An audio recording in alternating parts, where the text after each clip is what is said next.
Donc, on commence les premières minutes, comme d'habitude, au shiur, pour ceux qui sont nouveaux, les quelques premières minutes de Al-Khot du Chafetz Chaim Lashon Hara.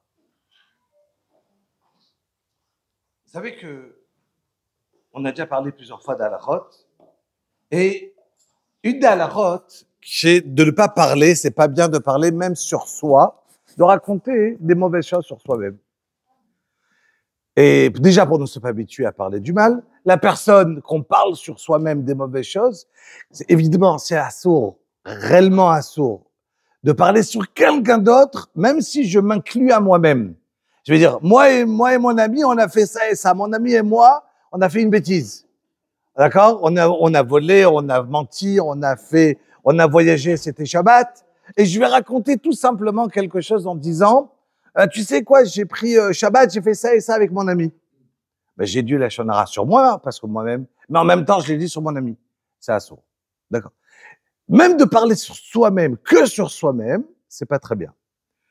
Ce matin, j'ai reçu un mail d'un Tamid Raham qui a décidé d'envoyer une histoire sur lui-même à plusieurs personnes. Il a écrite, il a demandé de la diffuser.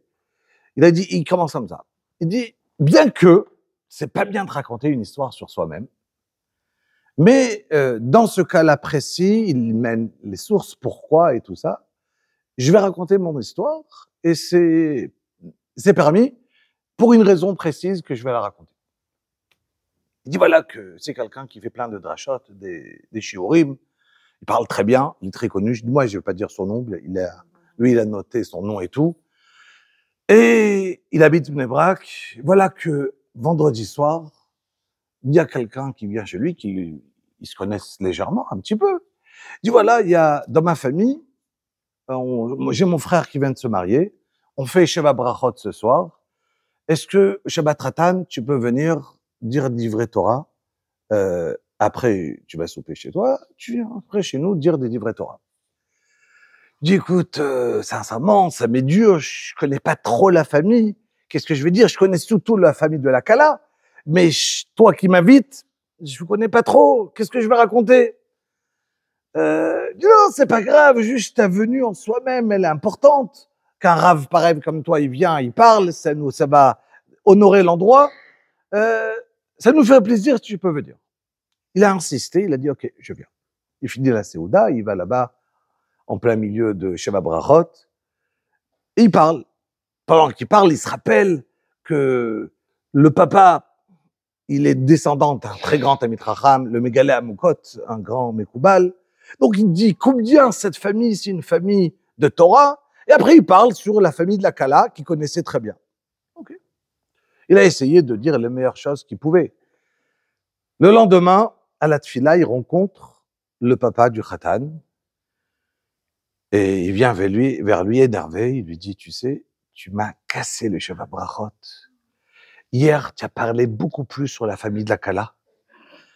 Et tu sais, moi, j'ai un problème cardiaque. J'étais toute la nuit, je sentais des problèmes au cœur. J'ai dû prendre des médicaments. Et vraiment, vraiment, j'ai eu une peine. Tu peux pas imaginer quelle peine tu m'as fait d'avoir parlé. Essentiellement, on dirait que tu cherchais quoi dire sur nous. Quoi, on n'est pas une si bonne famille. Que tu as besoin de chercher qu'est-ce que tu peux raconter sur nous? Et lui, il a commencé à s'excuser. Il voulait même pas venir. Il connaissait pas la famille. Il voulait même pas venir. Et l'autre, il acceptait pas. Il dit non, non, non. J'ai remarqué comment tu ne savais même pas dire, tu n'avais aucun compliment que tu savais sortir sur notre famille. C'était honteux. Moi, j'ai eu honte devant tout le monde. Barabim, tu m'as fait honte. Comment tu n'étais pas capable de donner des compliments sur nous? Il s'est senti vraiment désemparé. Il savait pas quoi faire.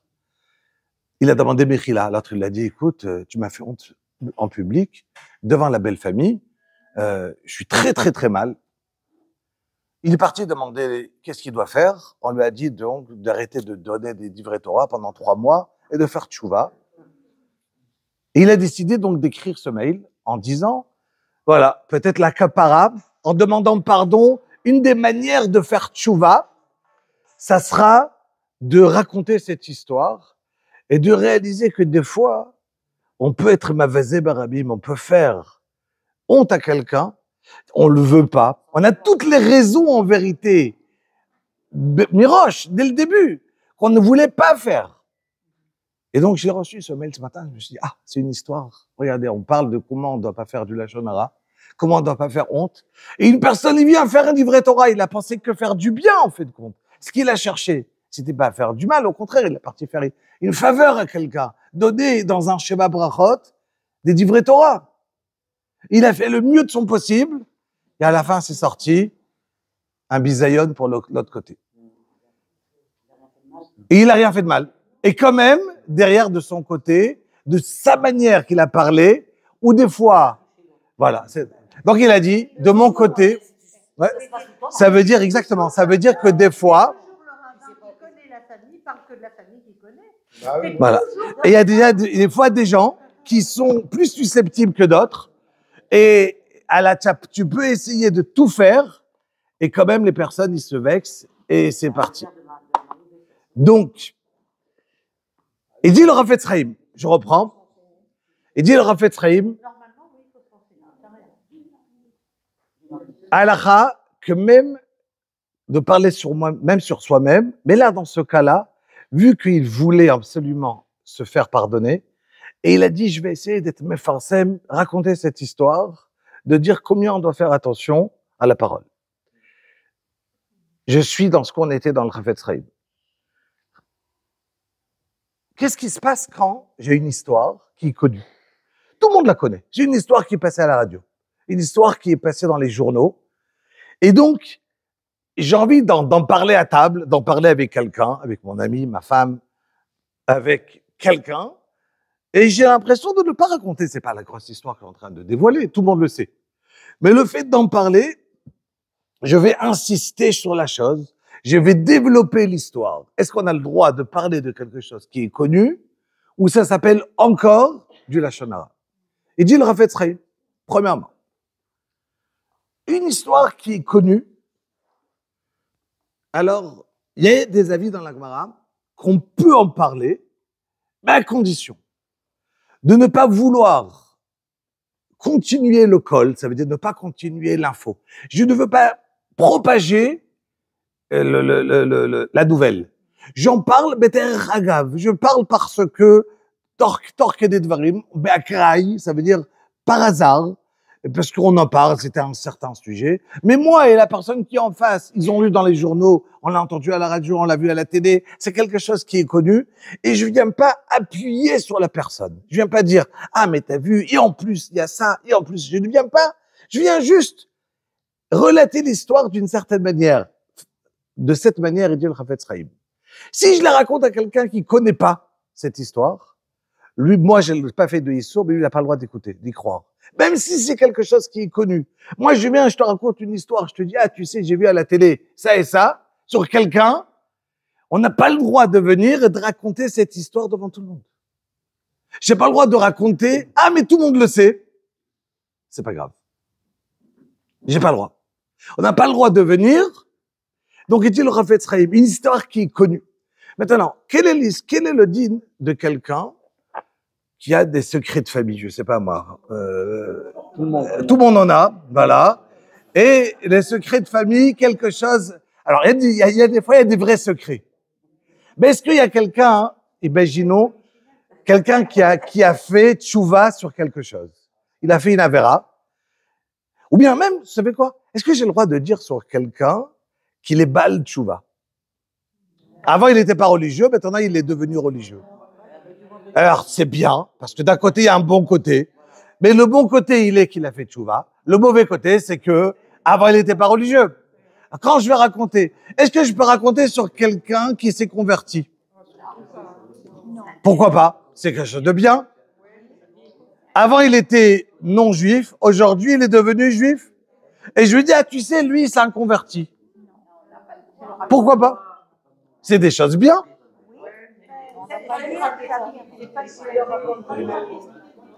Est-ce qu'on a le droit de venir et de dire à quelqu'un, je reprends, tu sais, lui, c'est un bal tchouva. Est-ce que cette personne, il est bal tchouva? ça pose problème ou pas. Elle peut le dire elle-même. Voilà. C'est la personne qui le dit. Est-ce que alors qu'est-ce que vous en pensez? Je dois de dire à quelqu'un, pardon? C'est toujours la même réponse. Que quoi? J'entends pas. C'est des toilettes. Voilà. Donc, est-ce que j'ai le droit, vu qu'il y a un côté négatif, d'accord? Maintenant, si quelqu'un, il était Baal Tchouva, alors il n'est pas des toilettes, c'est pour raconter. Je raconte à ma femme, je raconte à un ami. Souvent, moi j'entends des propos et je ne sais pas s'il y a des personnes qui sont converties ou non dans ça, mais je pense que ils ne sont pas appropriés. Il y a des... Non, si je dis quelque chose de négatif sur la personne qui a converti. Oui, mais maintenant, regardez. Si maintenant je parle sur la personne, rabotage juste, voilà, juste on reprend. Si maintenant je dis sur une personne, on va juste, je récupère l'attention de tout le monde. Si maintenant je donne sur quelqu'un un point négatif, et je vais donner les deux côtés. Un Baal Tchouva, alors tu veux dire quoi? Avant il faisait pas Shabbat, aujourd'hui il fait Shabbat. Alors tu peux regarder. Une minute du silence, comme ça j'écoute, on comprend bien. Une minute de silence. Si je donne sur quelqu'un qui ne faisait pas Shabbat, mais c'est pas de sa faute, peut-être. Peut-être qu'il a jamais appris, il a grandi dans une maison qu'il n'a pas appris à faire Shabbat. Il a pas, et donc, au contraire, je dis qu'il a avancé grâce à ça. Je dis, extraordinaire, cette personne, il a fait Shabbat. Ou bien, je vais dire, encore mieux, quelqu'un qui était non-juif et qui est devenu juif. C'est encore bien. C'est un choix d'une personne d'évoluer qu'il était, et quand il était non-juif, une minute, du silence, une minute. Quelqu'un qui était non religieux et qui est devenu religieux, je peux dire encore qu'il a évolué, qu'il a changé. Mais quelqu'un qui était non-juif, il a monté de niveau sans être pas bien avant. Donc je raconte pas du négatif sur la personne en disant qu'il s'est converti. J'ai rien dit. J'ai juste dit que c'est une personne qui est convertie. Et une personne, s'il vous plaît, essayez 2 minutes, j'entends personne. En disant que je donne à une personne, donc je reprends. Déjà, je différencie entre les deux. Quelqu'un qui n'était pas religieux et religieux. S'il était religieux de lui-même avant et il a quitté, et je dis, tu sais quoi? C'est quelqu'un qui vient d'une maison religieuse. Il a tout lâché. Et là, il est redevenu religieux. Ah, là, j'ai déjà dit du mal. Mais si je dis d'une personne, bravo, tu sais d'où il vient, d'une famille qui n'était pas du tout dans la religion, il s'est travaillé, je raconte que des bonnes choses. J'ai dit aucun lachon hara. Mais si maintenant, je parle aussi d'un converti. Et un converti, il y a aucun problème qu'il était Goy HaKadosh, il a créé des juifs et des non-juifs.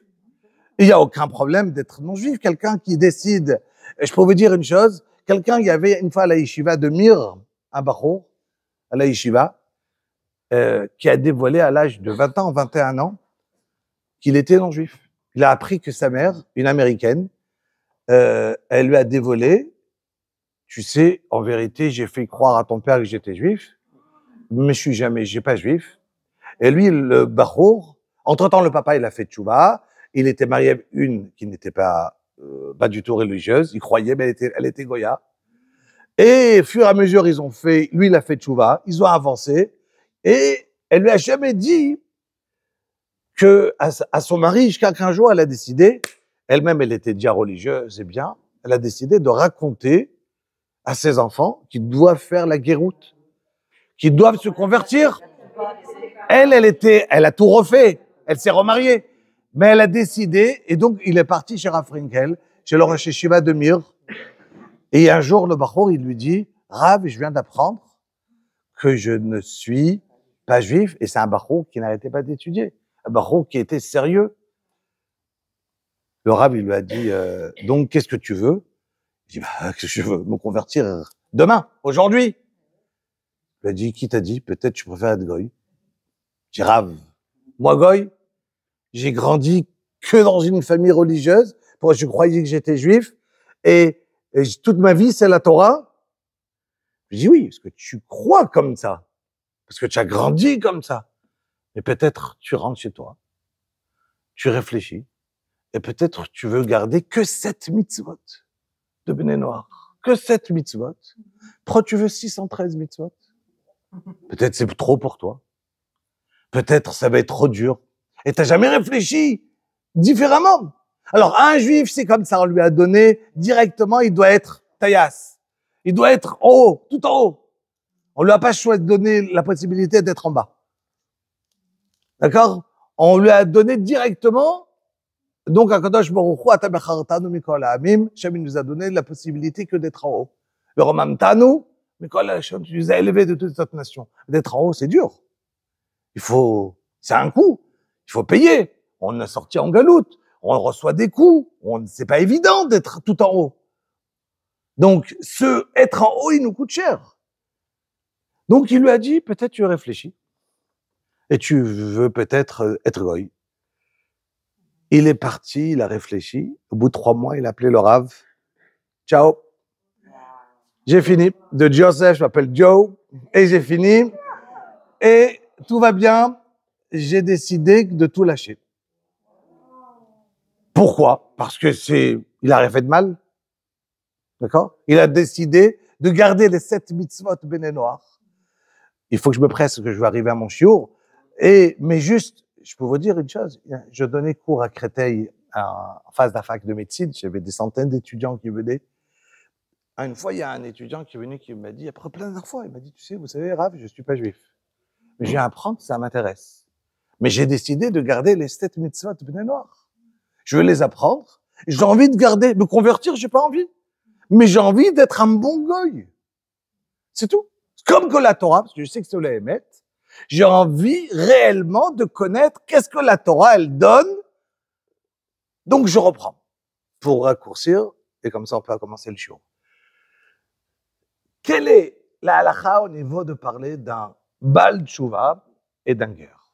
Évidemment, la réponse, elle est simple. Si je le dis d'une manière négative, assourd, évidemment. Si je parle de quelqu'un qui était religieux, je dis qu'il a lâché, je remarche, négatif, c'est pas bien. Sans dire de nom, il y a ici plein de rabbanim, surtout sur Ashkelon, il y a ici une yeshiva de Rav Pinto, dont le Rav, il n'arrête pas de raconter qu'il n'était pas religieux, qu'il est un grand surfeur ici, et qui raconte sa vie à tout le monde. Et c'est un Baal Tshuva, de qui je parle. Très bien. De qui on parle. Et donc, c'est pas honteux, mais on peut dire son nom. D'accord? Et donc, ce Rav-là, Chaim Alouche, d'accord? Il est connu. Bah oui, il le raconte lui-même. Il le raconte lui-même. C'est son kavod de dire, j'étais comme ça. Et il vient, il dit, regardez comment je le tais. Il ramène des centaines de faire tchouva. Et il vient. Donc, il était non religieux. Et son kavod de dire, regardez Rabotai, de non religieux, qu'est-ce que j'ai pu devenir? Je suis pas tombé dans la marmite quand j'étais petit, mais j'ai grandi, et j'ai appris, et j'ai changé. Voilà. Donc, ça veut dire que si je viens, je dis un Baal Tshuva, et je raconte sur le Baal Tshuva qu'il a fait Tshuva, et que lui, il le prend, et moi, je le dis d'une manière positive, c'est moutard. Si maintenant je parle avec des personnes qui sont que des religieux, je donne un exemple, j'étudie à Bnei Brak où le 3/4 ne sont pas Baal Tshuva, d'accord? Et quelqu'un va te dire, ah, moi j'étudie dans un kollel de Baal Tshuva. Ah, tout de suite, ah, tu sais, cette famille, on te propose un shidour. Ah, tu sais, cette famille, c'est des Baal Tshuva. Ah, ok. Tout de suite, je baisse. Je viens dans le sens de dire négatif. Ah, tu sais, c'est pas des religieux depuis toujours, hein. Donc, la famille, il y en a comme ci, il y en a comme ça. Ah, qu'est-ce que je fais? Négatif. Donc, ça, c'est du Lachon Hara. Donc, qu'est-ce que j'ai fait? La même phrase, il dit le Chafetz Chaim, je peux venir et la retourner dans le bon chose. Donc, quand je vous demande, est-ce que j'ai le droit de dire sur quelqu'un qui est guerre, par exemple, si dans cette famille-là, on veut pas raconter que c'est un converti, pour X raisons, bien qu'il n'y a aucun problème de raconter que c'est un converti, mais dans cette famille-là, ils ne veulent pas, parce qu'ils ont décidé que ça les dérange pour X raisons, d'accord? Ils ont leur raison à eux. J'ai pas le droit de venir et de raconter sur cette personne. Sinon, c'est moutard. Parce qu'il n'y a rien de mal de dire sur une personne que c'est un converti. Et au contraire, Kol hakavod qu'il est devenu converti. Il a avancé, il s'est converti. Il n'y a rien de mal pour quelqu'un qui n'était pas juif. Akadosh Baruch Hu, il a créé des juifs et des non-juifs. Je peux arrêter.